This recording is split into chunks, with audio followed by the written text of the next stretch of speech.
Hi, this is Mrs. Smith again. I think I got cut off on the end of my mini lesson video.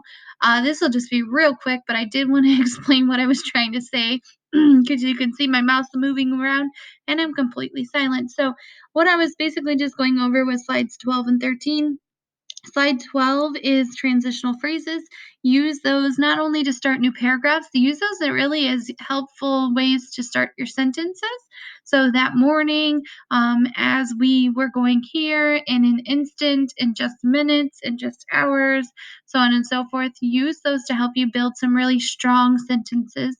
Also, these are great because these help you think like what's coming next. So if you aren't using any of these, that probably means that you don't have good sequencing in your story. So you need to go back and look and see how can you add into your story using these transitional phrases to make it a little stronger, and make sense and flow.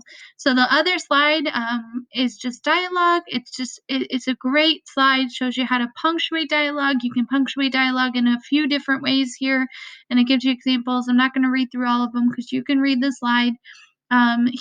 These are just taglines, basically. They're called attribution examples, but they're just taglines. So she said, she replied, she demanded, so on and so forth. Use this to help you out as you're typing.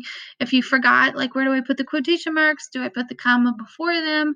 Do I put the period after? So on and so forth. This is a great slide to refer back to. So that's all these two slides are, and that's all I kind of wrapped it up with in the mini lesson.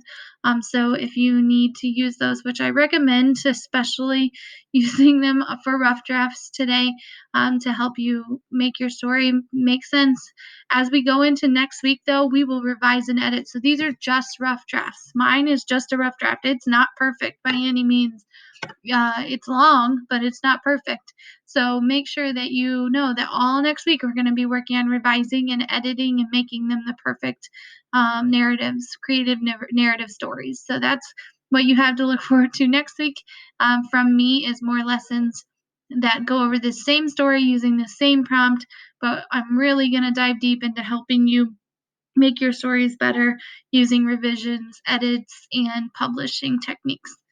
I hope you guys enjoy this unit and you've explored a lot with the International Space Station NASA sites this week, and have a great weekend, and I'll see you next week.